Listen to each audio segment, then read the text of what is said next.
Good morning, Kent State. Today we have all the top stories for our community. FAFSA is set to open December 1st. Karen Kaifa has more on what students need to know. Last year's rollout of a simplified free application for federal student aid, or FAFSA, did not go according to plan. The net effect was frustration with the process, people abandoning the FAFSA altogether because they didn't think it was worth their time or they didn't think it would ever work. And in some cases, glitches and delays impacted students' options as they waited for financial aid offers. Before last year, the FAFSA form traditionally opened to all students on October 1st. But the Department of Education made a phased release of the FAFSA for this year amid continued beta testing. Now the form is open to all, and students are advised to start sooner rather than later. Jill Dijon, senior policy analyst at the National Association of Student Financial Aid Administrators, says filing deadlines will vary among schools and scholarships. Know what your deadlines are and make sure you're meeting them, but they will be different for every student depending on where they're applying to school and where they're from. To get things going, students need an FSA ID, an account username and password for the FAFSA site, and applicants and their families should gather any tax, banking, and investment documents. Student aid experts hope the process will be more efficient and less frustrating this year. What we're hoping to see this year is that full realization of what the FAFSA Simplification Act intended to do, which was to make this application shorter and easier to complete. In Washington, I'm Karen Kaifa. McDonald's has temporarily stopped selling their popular espresso drinks in some U.S. locations.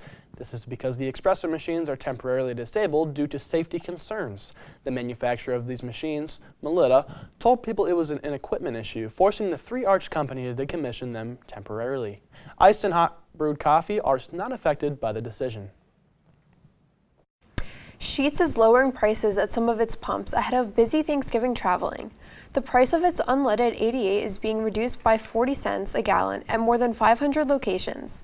The deal runs now through the end of the month. Sheetz and other stations periodically slash prices to gain buzz and more sales. Sheetz encourages customers to check its app or website to see if their location offers the discount.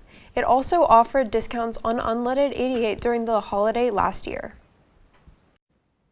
And Target sales aren't expected to be ideal this holiday season. On Wednesday, the company projected that sales during the final quarter of the year will be very flat. The profit forecast lowered, as well as a reported sales increase of 0.3% during the last quarter of the year. The holiday season remains very crucial for retailers, and although Target won't be affected too much, it's important they get back on track. Almost a year-long anticipated fight between Jake Paul and Mike Tyson was a major success for Netflix.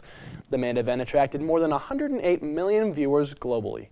With this, a record was set for the most streamed sporting event in history. As the most watched TV event of the week, it ended up being number 1 in 78 countries and was in the top 10 most watched in 91. The 2025 Coachella lineup was released Wednesday. Lady Gaga, Travis Scott, Green Day, and Post Malone are headlining the festival. Missy Elliott, Megan Thee Stallion, Charli XCX, and Clara are also set to perform.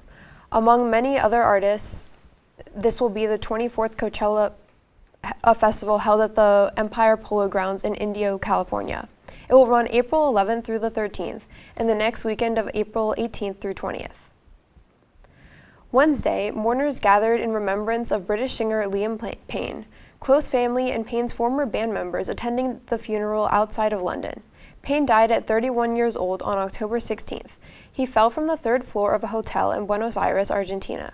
Payne had alcohol, cocaine, and a prescription antidepressant in his system, according to the country's public prosecutor's office. 3 people are facing charges in connection to his death. That's all the top stories we have for you today. For more stories around the world and in your community, check out Kent Wired. I'm Talia Milewich. And I'm Schofield. Have a wonderful day, Portage County.